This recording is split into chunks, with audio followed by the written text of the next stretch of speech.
இன்னைக்கு காலையில் தூங்கிட்டு இருக்கும்போதே ஒரு ஃபோன் கால் வந்தது. யாரா எர்லியராக ஃபோன் பண்ணுறாங்க எடுத்து பார்த்தா எங்கள் அம்மா.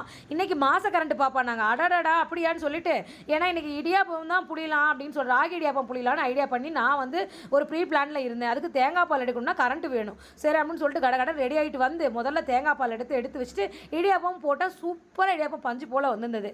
சரி வாங்க இன்னைக்கு நான் எப்பவும் மாதத்தில் ஒரு தடவை பூஜை சாமான் இந்த மாதிரி விளக்குவேன்.